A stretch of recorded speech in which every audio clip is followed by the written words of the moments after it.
Thank you. Now it's time for our top morning headlines.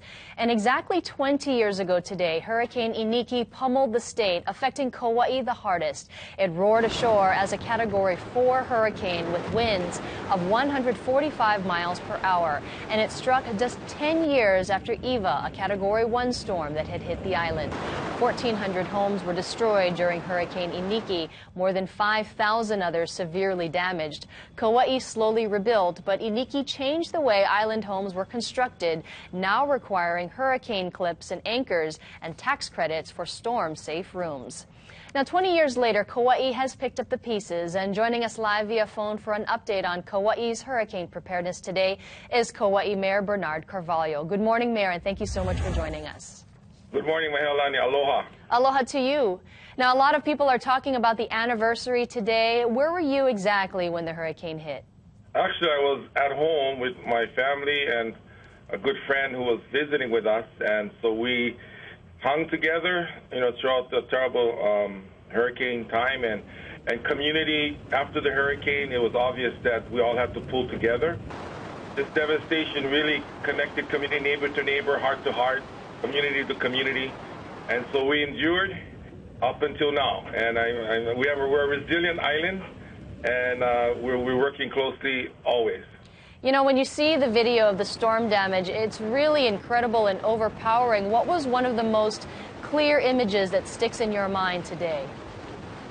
Just pretty much the heavy winds just gusting through and phone lines coming down, and those huge trees, and just the total destruction of our beautiful landscape, and just having to huddle together and just stick together throughout this time, and seeing everything just swirling around outside. What a very scary experience. But at the same time, like I said, we all together made it through.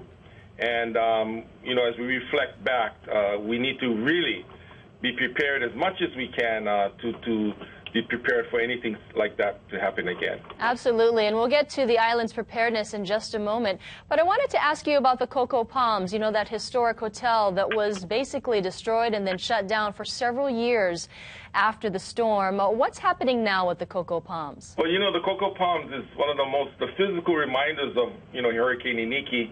We've gone through numerous conversations with prospective new owners, to clean up the area and bring it back to a good use. We are in conversations again.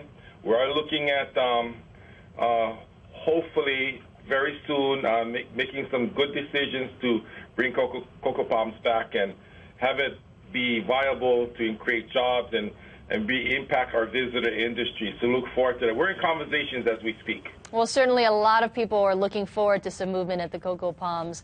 Lastly, how are the island mayors from across the state working together to really prepare the islands for another emergency?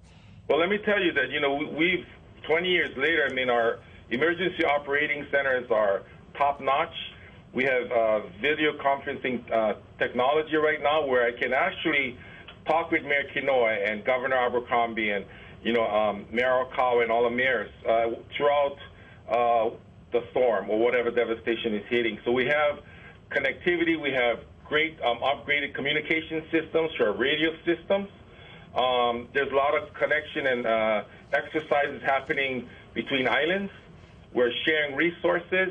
There's a constant flow of information between islands, and we know that whatever island is hit, God forbid, we're there to support and provide whatever is needed. Well, certainly a lot of good has come out of that disaster, and things have moved forward since then. Mayor Bernard Carvalho, thank you so much for joining us this morning. We really appreciate it. Mahalo, aloha. Aloha to you.